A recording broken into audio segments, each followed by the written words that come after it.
commodities to feed a rapid increase in food demand in China, India, and elsewhere, this part of the world as well.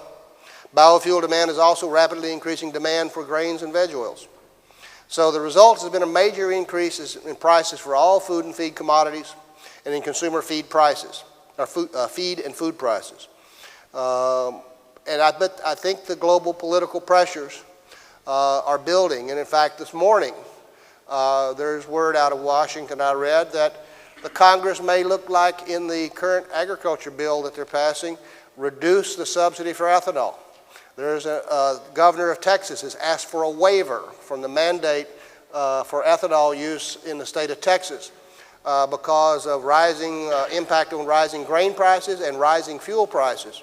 Texas is a huge livestock feeding state. They don't have a whole lot of ethanol production, but they have to consume a lot of ethanol. And the governor is saying, wait a minute, this is wrong. And I think Senate candidates from Virginia and a couple of other states have asked for the president to waive the mandate on ethanol. So those pressures are building.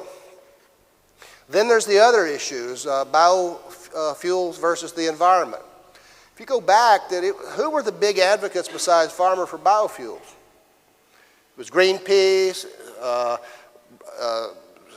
groups like that. And they were saying, hey, we need to move in this direction so we can quit using petroleum, reduce the carbon output in the world, and really expand, do this in a very sustainable way. However, there's beginning recognition that biofuels aren't that positive. Some are better than others. But you don't achieve a whole lot to the environment if you cut down a rainforest to plant palm, and in doing so, expose all the peat bogs to destruction and fires that burn down the trees, and you get all this CO2 out there. That's one of the reasons. Now we're getting countries reacting to that. Europe has proposed very strong restrictions on what can be used to make biofuels. They're saying that if it's newly cleared land, you can't use the oil from that to go into Europe to produce biofuel. There's other groups, and this is pressure building in the U.S., saying it doesn't make sense to us to expand a lot of production of crops like corn that require a lot of nitrogen, which in fact that nitrogen is going to flow into our water system, and phosphates are going to flow down the Mississippi River system and create a widening of what they call the dead zone in the Gulf of Mexico. And there's in Brazil, a big group that opposes expansion of biofuels because it's going to destroy rainforests, but also interfere with the indigenous people in the Amazon Valley. It's going to expand big farms, they say, at the expense of small farms. So it's a social, environmental aspect of this is growing. In the U.S., we have the Congress last December passed a biofuel mandates. As you can see, by 2022, they want us to be using 136.3 billion liters of biofuels in the U.S. Of that amount, corn would go up to 56.8 billion liters. It would be capped at that amount.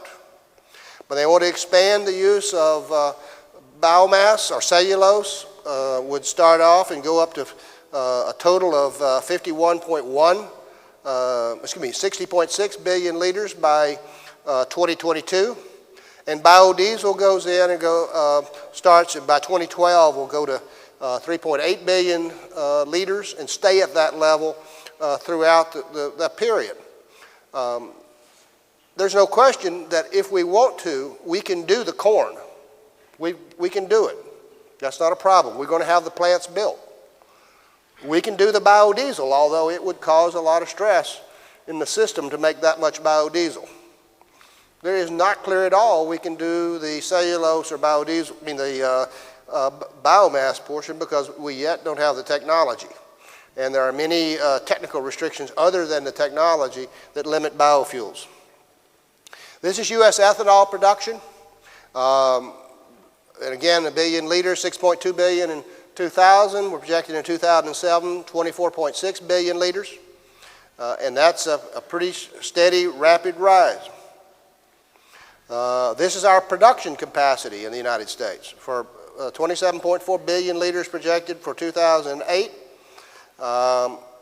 And this is our corn use for ethanol production in the U.S., going from 13.4 million metric tons to 73.7 million metric tons, projected for the 2007-08 marketing year.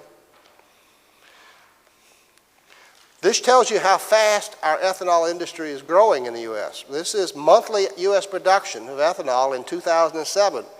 Produced 1.42 billion liters of ethanol in January, but we produced 1.85 billion liters in December. There are new plants going in the U.S. all over the place to produce it. There's plants today under construction.